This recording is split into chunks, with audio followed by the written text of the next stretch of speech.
we are dedicated to fostering and driving a respectful, friendly, and professional experience for everyone. We welcome all and support all members in a safe and inclusive environment where everyone can scale the cloud together. Our core principles are purpose, inclusivity, and respectfulness, and also professionalism. We need to listen and avoid criticism and be professional.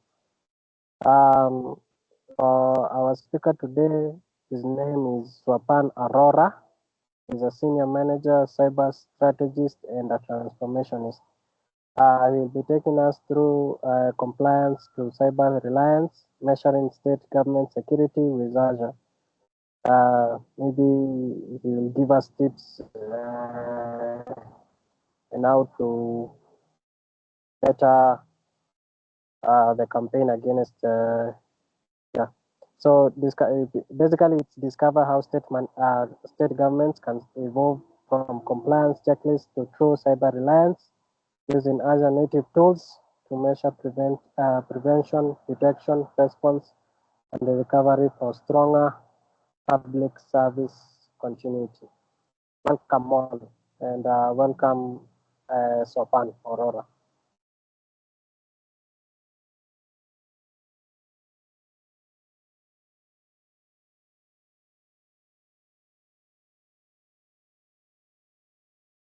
Thank you very much, Gilbert and Samuel. Are we ready to? You're welcome. You're welcome. Yeah. Are we ready to start the session, or should we wait for more people? Let me know.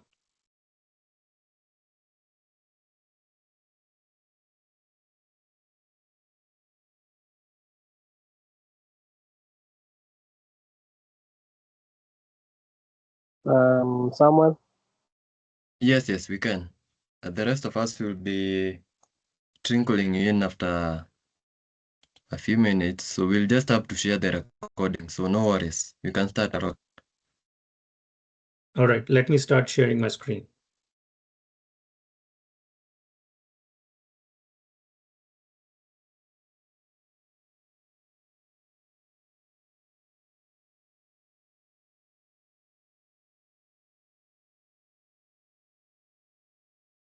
Can you see my screen?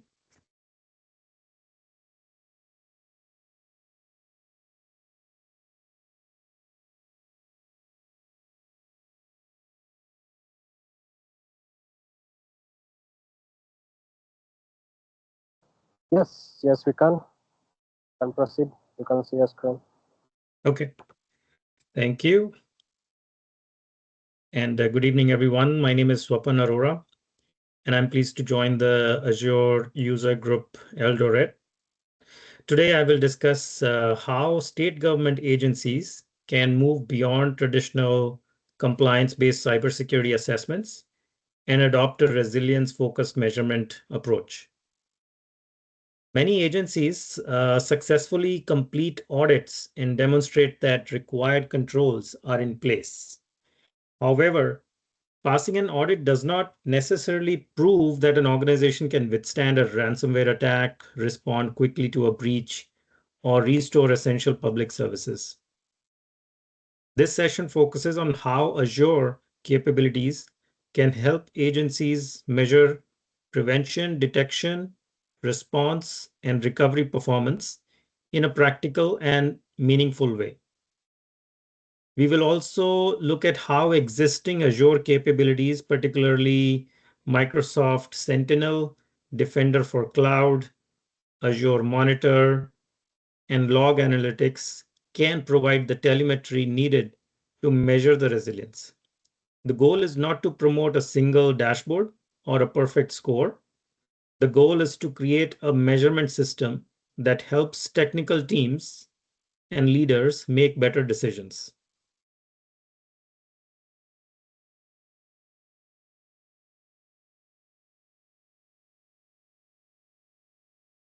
So the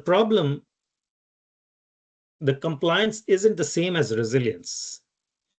Compliance provides a common baseline. It helps organizations document responsibilities, establish minimum controls, and demonstrate that policies are being followed. The problem begins when a passing audit is interpreted as proof that the organization is operationally secure.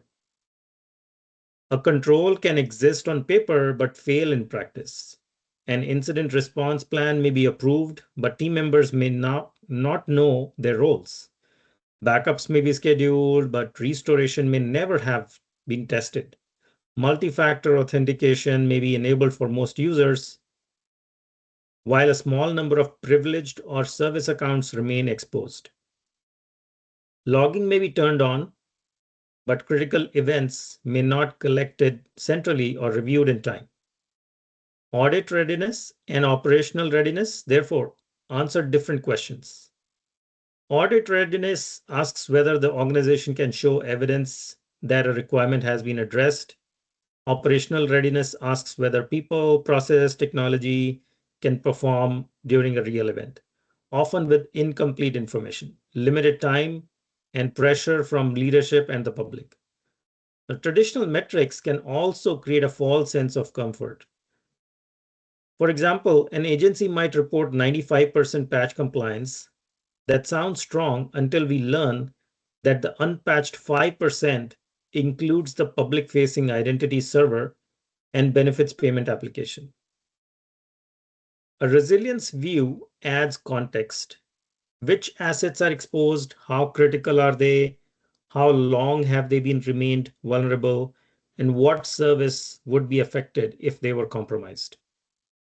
The shift is not about replacing compliance. Compliance remains necessary. The shift is about adding evidence of effectiveness. Instead of asking only, do we have an incident response plan? We also ask, when did we last exercise it? How long did containment take? What failed during the exercise? And were those lessons incorporated into the plan?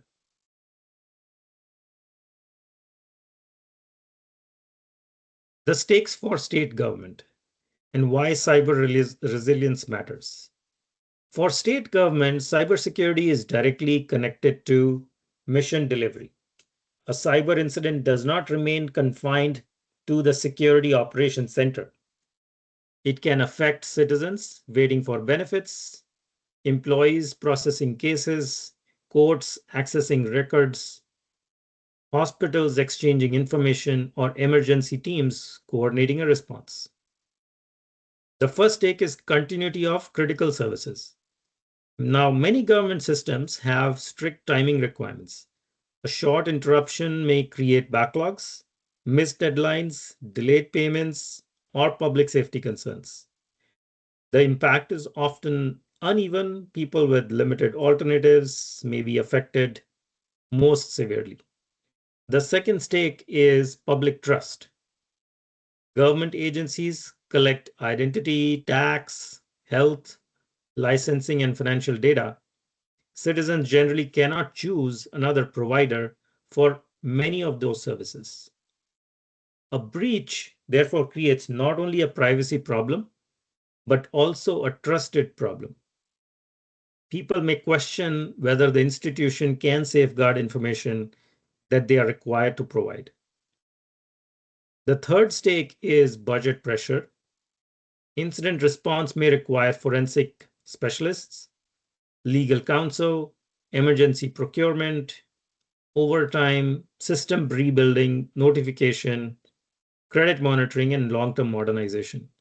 Now, these costs compete with program budgets. A major outage can also create indirect costs through staff downtime, manual processing, and delayed service delivery. A resilience program translates these stakes into measurable outcomes. Instead of reporting only the number of incidents, leaders can see the duration of service disruption, the number of affected transactions, the percentage of recovery objectives achieved, and the trend in detection and containment times. This makes cyber risk easier to compare with other operational risks.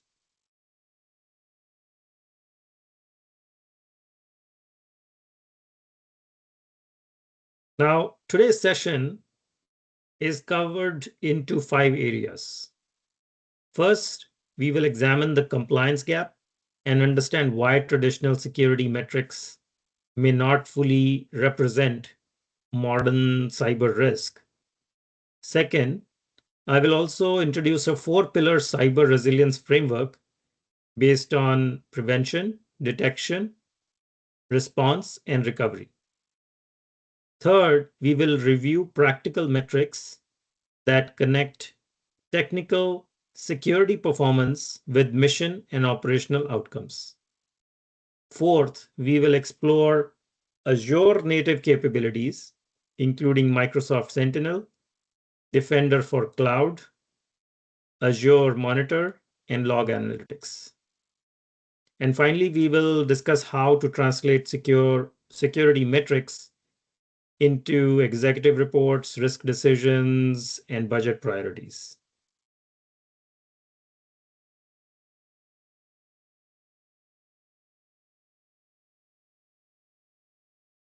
Now, coming to the resilience-based framework, there are 4 pillars of cyber resilience. A resilient organization must perform across the entire incident lifecycle. Strong prevention alone is not enough because no prevention program can eliminate every risk. Strong detection without effective response leaves the organization aware of the threat but is unable to limit damage. Strong response without tested recovery may contain the attacker but still leaves services unavailable. The prevent pillar focuses on reducing the probability and potential impact of a successful attack. It includes security control coverage, patching, identity protection, configuration hygiene, and attack surface reduction. Prevention metrics should be prioritized by asset criticality rather than averaged across entire environment. Now, secondly, the detect pillar focuses on visibility and speed. It asks whether relevant telemetry exists, whether alerts are meaningful, and how quickly analysts recognize a high severity event.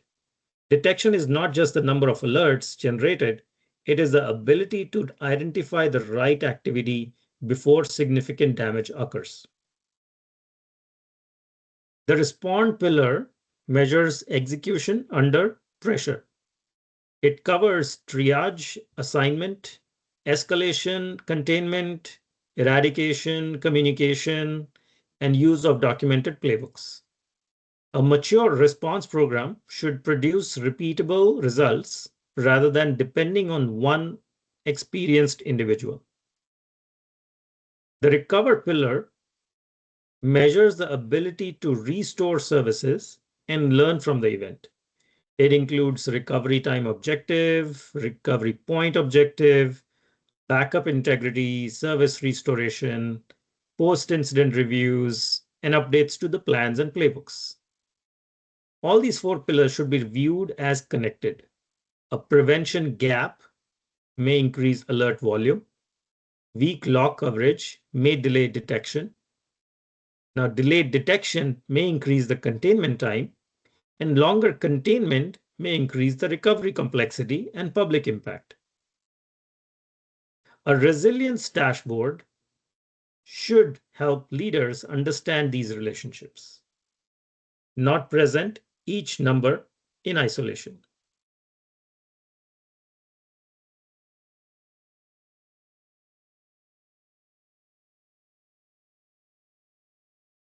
Now, let me start with pillar 1, which is prevent. Prevention metrics should show whether protective controls reach the assets and identities that matter most. A simple organization-wide percentage can be misleading. So the first step is to establish an accurate inventory and classify the assets by mission criticality. Now, control coverage measures the percentage of assets protected by active security controls. Depending on the environment, This may include endpoint detection, vulnerability assessment, cloud security monitoring, encryption, logging, and configuration management. The calculation should distinguish between tier 1 critical systems and lower risk systems. Patch compliance measures whether critical vulnerabilities are remediated within approved policy windows. The useful question is not only how many devices are compliant, but also which vulnerabilities remain open, whether the affected systems are internet facing, and whether compensating controls exist. MFA enrollment should be measured separately for privileged, standard, external, and service identities. Privileged account coverage is particularly important because one unprotected administrative account can create disproportionate risk. Agencies should also look beyond enrollment and confirm that authentication policies are actually enforced.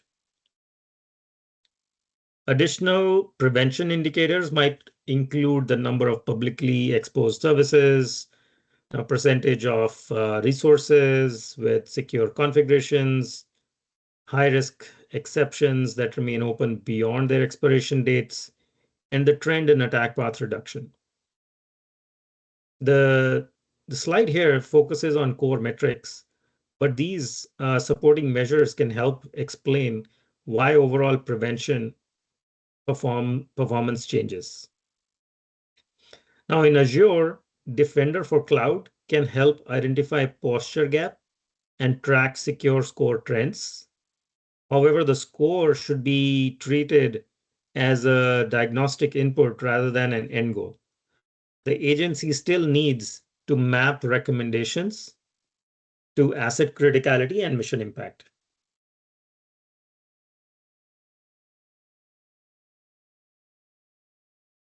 Moving to the second pillar, which is detect.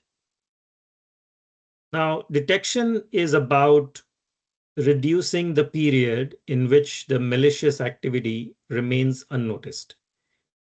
Mean time to detect, MTDD, or is calculated from the beginning of detectable malicious activity to the moment the organization recognizes the incident.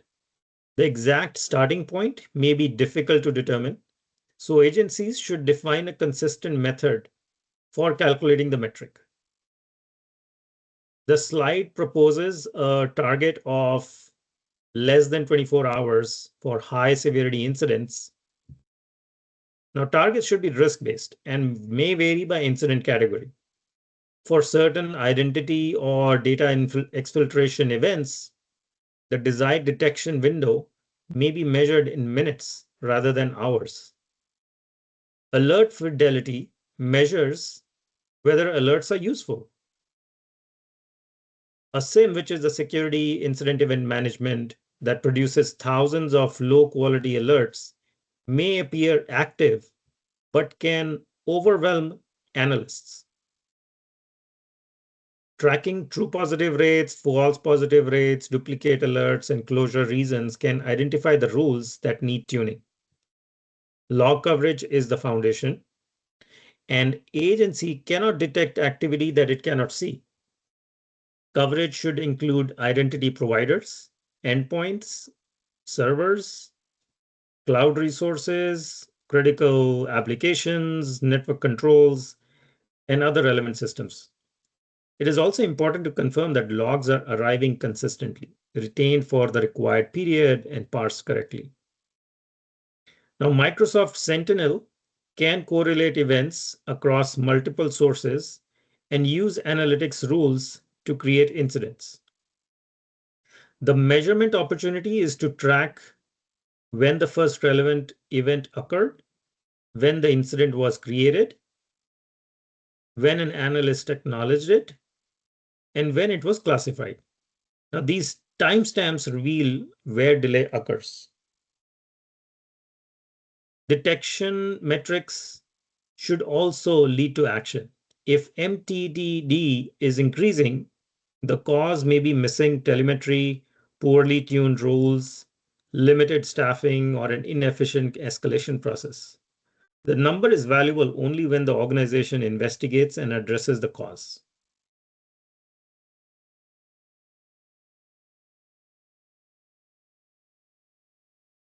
Now, moving to the third pillar, which is respond. Once an incident is detected, the goal is to limit its spread and reduce the mission impact. The slide here outlines there are 3 response milestones: triage within 1 hour, containment within 4 hours, and eradication within 24 hours. These are just example targets and should be adjusted based on severity, staffing, and the type of incident. Triage includes confirming the alert, identifying the affected assets and users, assigning severity, and selecting an owner. Measuring the time to triage helps reveal whether incidents are waiting too long in a queue or whether analysts lack the context needed to make a decision. Containment may involve isolating an endpoint, disabling an account, blocking an indicator, restricting the network access, or temporarily just taking a service offline. Mean time to contain, or MTTC, measures the period from the detection to effective isolation. The organization should define what contained means for each incident type. Eradication removes the root cause and persistence mechanisms. This may require deleting the malicious files, rebuilding the systems, resetting the credentials, patching the vulnerabilities, or closing the exposed access paths. Eradication should not be confused with recovery. A threat may be removed while the service is still unavailable. Now, playbook execution rate indicates whether teams use documented procedures. Automated or semi-automated playbooks can accelerate the repetitive actions, but human approval may remain necessary for high-impact steps. The metric should also track whether playbooks completed successfully and whether analysts had to deviate from them. Escalation accuracy matters because incorrectly classified incident may receive the wrong level of attention. Agencies can compare the initial severity with the final confirmed severity and use the results for analyst training and rule tuning.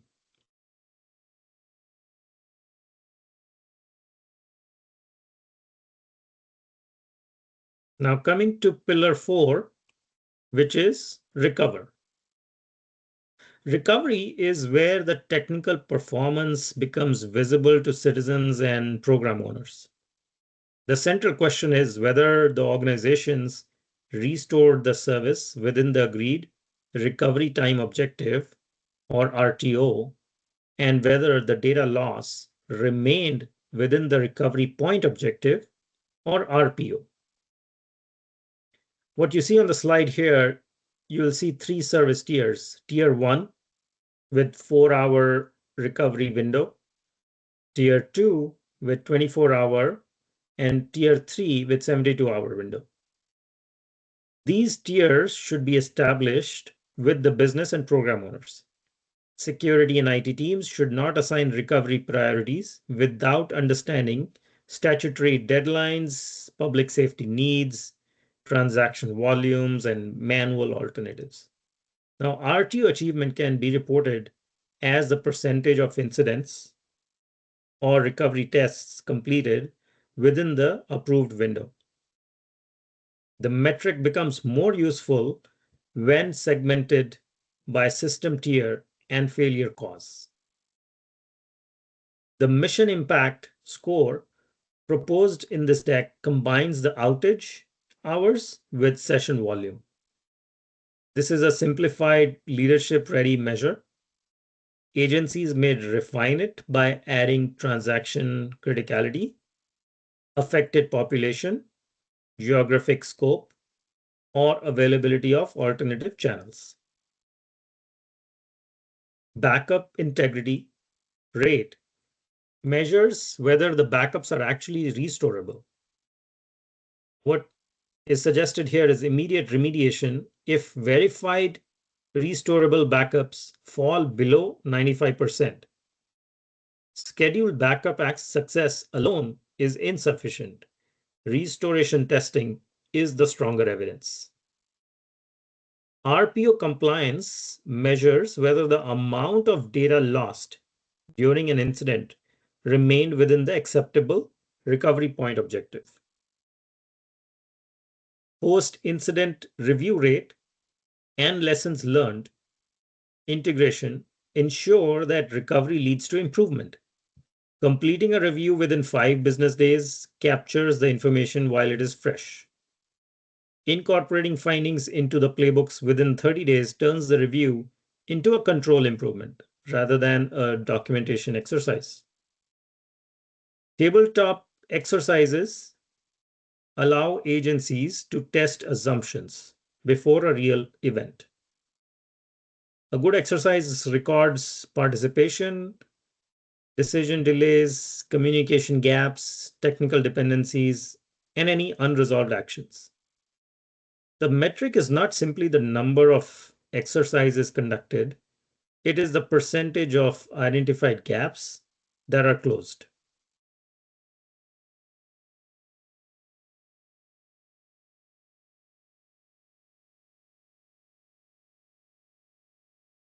Now, moving to the Azure native capabilities and how your measurement stacks in Azure.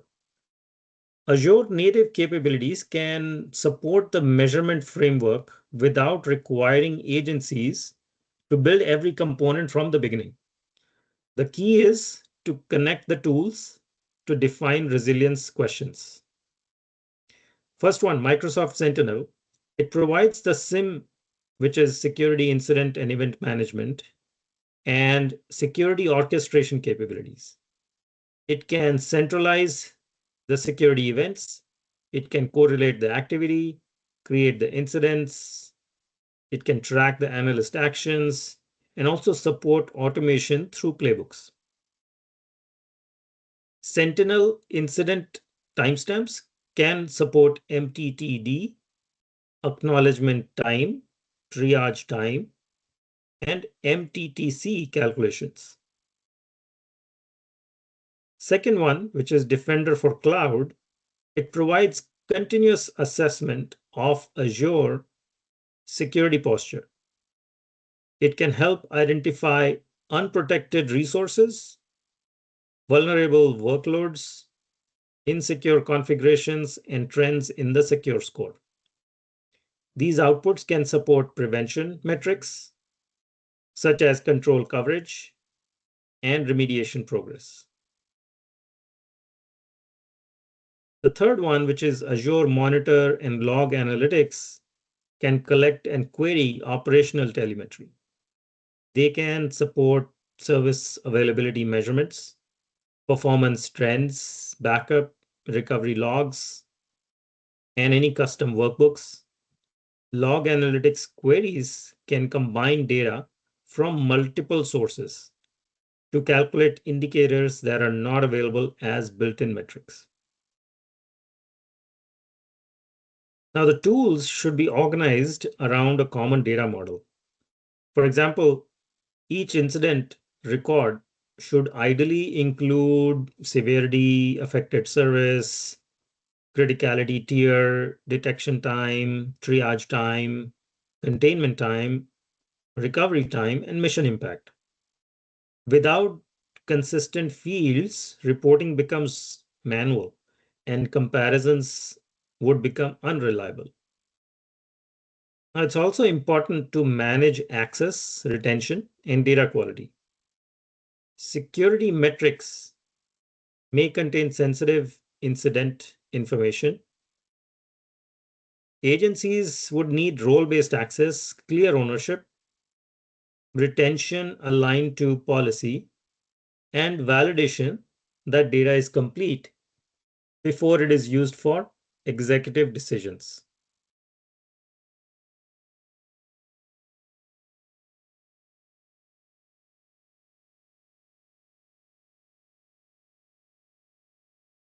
Moving to the next area, telemetry sources. It's about using what you already have. Now, most agencies already generate much of the data required for resilience measurement. The challenge is usually fragmentation, inconsistent definitions, and incomplete ownership rather than a total absence of telemetry. Now, SIEM logs contain alert creation times, incident updates, analyst assignments, severity changes, and closure reasons. These records can support detection and response metrics. To use them reliably, teams should standardize the incident statuses and ensure the analysts enter meaningful closure information. Second one, the incident reports provide context that automated logs may not contain, such as when the organization believes the attack began, why containment was delayed, which external partners were involved, and what business services were affected. Operational systems provide the uptime, backup, patching, and device management data. SCCM, which is System Center Configuration Manager, or Intune exports, may support patch compliance and asset inventory. Backup platforms may provide job status and restoration test results. Application monitoring can show service availability and transaction volumes. The process should actually start with a data inventory. Identify each metric, each source system, its owner, how frequently it updates, and any known quality limitations.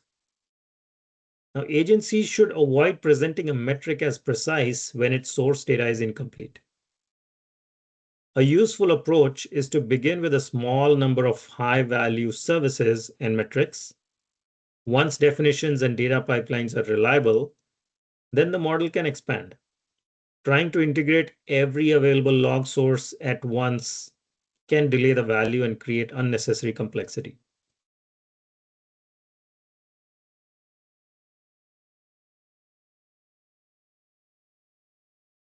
Over to executive reporting. How translating metrics into decisions help. The same underlying data should be presented differently for operational, management, and executive audiences. A single dashboard rarely serves all three groups well. First one, the operational layer is designed for SOC teams or IT teams, Security Operations Center. It may include open incidents like the age of the queue, MTTD, MTTC, any failed playbook actions, unmonitored assets, and systems approaching recovery deadlines. The purpose is immediate action. The second one, which is the management layer, is designed for CISOs, risk managers, information security officers, or continuity leaders, or service owners. It should emphasize the trends, recurring causes, overdue remediation, control exceptions, exercise results, and performance against targets. The purpose is prioritization and accountability. The third layer, which is the executive layer, should connect the cyber performance to mission and risk. It may show a small number of indicators, percentage of critical services meeting resilience targets, number of high-risk gaps, trend in detection and containment, verified backup coverage, and services with unacceptable recovery exposure. Executive reporting should include the context. A red metric should explain what it means, what is being done, who owns the action, and when the improvement is expected. Without that context, dashboards can create concern, but not decisions. It is also useful to show confidence or data quality. If log coverage is incomplete, the MTTD number may appear better than reality. Leaders should know when a metric is based on partial data.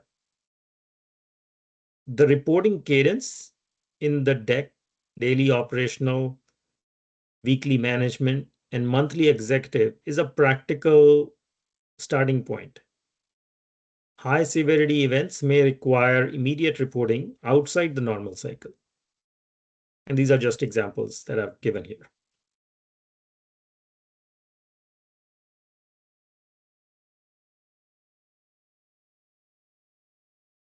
So, budget and risk alignment and how the metrics drive the resource decisions. Resilience metrics help convert the cybersecurity needs into evidence-based investment decisions. Budget discussions are more productive when they begin with a measurable gap and a defined mission consequence. For example, an MTTD of 72 hours compared with a 24-hour target creates a clear performance gap. The organization can then investigate whether the cause is missing telemetry or limited staffing or weak analytics rules or any slow escalation. Each cause points to a different investment. If only 60% of critical systems have verified restorable backups, leadership can see that the risk is not theoretical. The gap can be connected to specific services, recovery tiers, and potential outage duration. Now, metrics can support staffing requests by showing incident volume, analyst workload, queue age, after hours coverage gaps, and containment delays. They can support technology requests by showing the percentage of manual tasks, false positive rates, or unmonitored assets. They also help measure return on investment. After implementing improved analytics, automation, or backup capabilities, the agency can compare MTTD, MTTC, recovery success, and any exercise results before and after the investment. The objective is not to claim that every security benefit can be reduced to a precise financial amount. Instead, resilience metrics create a transparent link between the current gap, the proposed action, the expected operational improvement, and the mission risk that will be reduced.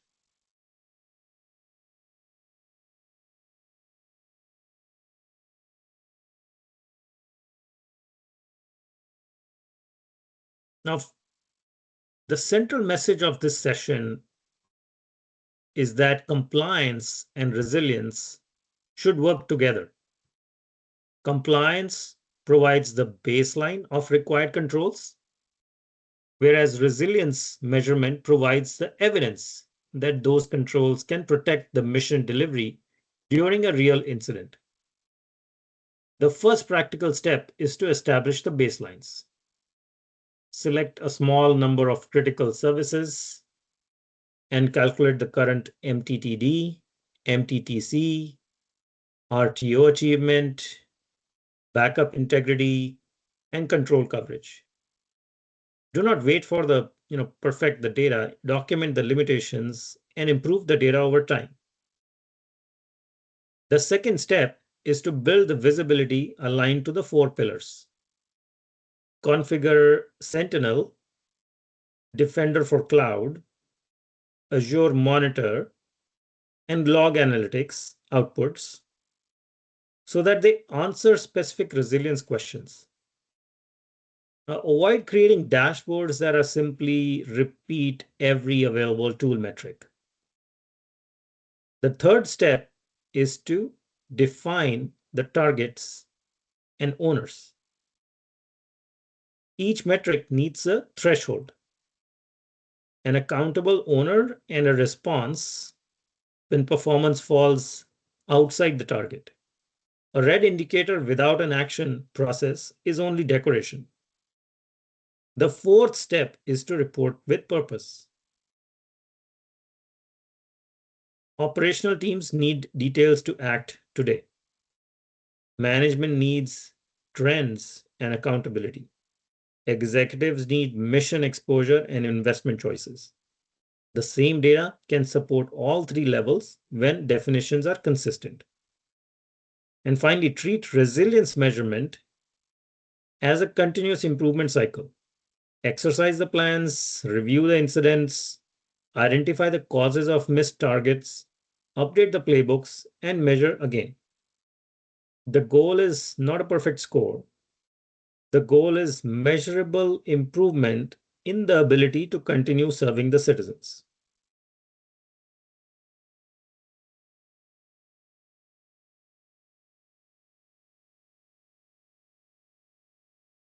That was the last slide I have. Thank you for your time and participation here. I hope the session has provided a practical way to think about cybersecurity measurement beyond the audit checklist. The key takeaway here is very simple. The existence of a control does not automatically prove its effectiveness. Agencies need to know whether they can prevent common attack paths, detect serious threats quickly, contain the incidents consistently, and restore essential services within the approved objectives. The Azure native capabilities can help collect and organize the evidence.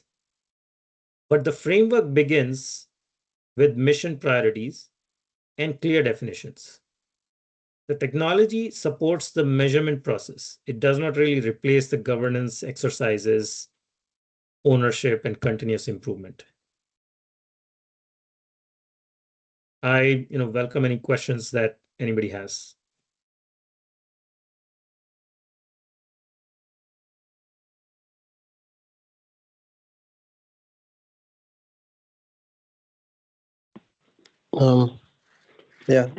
Thank you for the session. It was insightful. So my question will be for critical systems like healthcare, finance, fintech. You talked of downtime. Your people, the team, scheduling for downtime. So for critical systems like healthcare and fintech, when there's a vulnerability detected and or it has happened, how do we cater for the downtime for critical systems? Sure, that's a good question, Gilbert. For critical systems such as healthcare and financial system, of course, they host a very critical data and sensitive data, which is very important. And to keep these systems down, it will impact a lot of users using that system. So how the teams really manage that downtime is they consider the time period when the user authenticating to the system or usage of those systems is low. For example, after business hours, let's say during the nighttime, if there is a critical vulnerability to be remediated, they choose a time which is not very business impactful. For example, let's say the team has identified a finding which needs to be remediated immediately. They will work with the business team and identify a patching window which let's say starts at 10 p.m. nighttime and which goes till, and they will say, okay, now they will need a downtime of 2 hours to fix that finding. So they will first remediate the finding in a lower environment, let's say a development environment. Once the testing is completed in the development environment, then they will move up the environment remediation to, let's say, the testing environment. Then they will move up to the user testing environment. And finally, if all the lower environments are successful, they will plan for the same fix to be implemented in production environment. So for a production environment, they will choose a time which is after the business hours or nighttime, which does not impact the end users. And they will keep the window to as minimal as possible, which is required for remediation. And to even do that, they will have a plan in place. So let's say they do the remediation and in between they find something which is unexpected. So they will have a backup plan also in place. So in case something goes wrong or data is missing or the authentication is not working, then they will restore from the backup systems. So once the remediation is completed successfully, then they will inform the business teams that the information system or the critical system is back up and online. I hope that answers your question, Gilbert. Yeah. So I was thinking in terms of for systems that are heavily used worldwide. So, for example, your time zone and my time zone is very different, and maybe a person in America is very different. So, picking a particular time for for you to remediate or patch the fixes, isn't it going to be a little bit tricky, or will you sacrifice one time zone, the efficiency from one time zone, or? Excellent. So yes, there are a lot of systems which are global systems.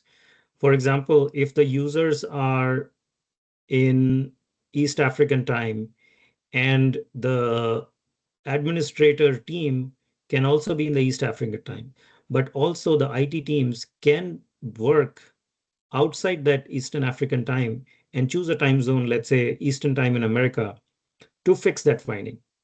So there are global teams working across the time zones. So the coordination becomes very important with the business team to choose which time zone the end user belongs to and which time zone would be the minimal impact to the business services. And that's how they will coordinate the time zone, which time zone works for everybody and which will have the minimal business impact. Okay, thank you. Sure.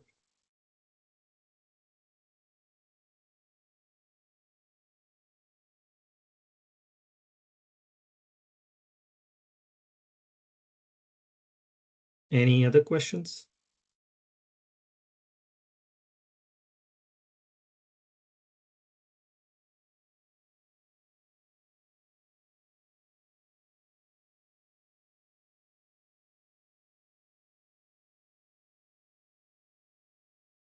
Hello, Sopan.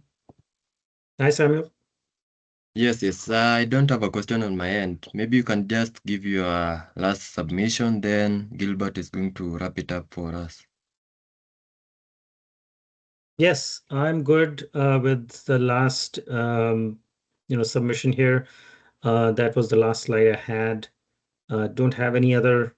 If there are no other questions, I can transfer back to Gilbert. I'm good from my presentation standpoint.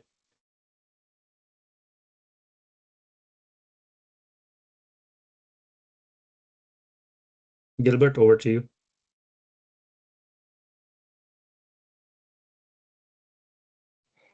Okay, so thank you once again, Sopan Aurora, for taking us through that. It was very insightful. I'm also particularly into the fintech space. I'm a founder into the fintech space called Remote Flow. So learning about security and how to best prepare for vulnerabilities is quite insightful on my end. For everyone who has joined us, we want to thank you for taking your time and learning. I hope you have gotten something new. Since on my end, I have learned something new. Allow me to share my screen one more time.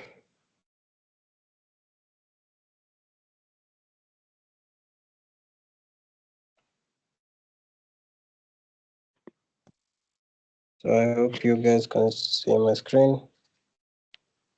So it's basically going through the code of conduct one more time for the Azure user group Eldoret. So basically our home base is in Eldoret, Kenya, and we are dedicated to fostering thriving, respectful, friendly, and professional experience for everyone. We welcome all and support all members in a safe, inclusive environment where everyone can scale the cloud together. As we have learned today, our core principles will be purpose, be inclusive and be friendly and respectful. We emphasize on professionalism, so we need to listen and avoid criticism and always be professional. Yeah.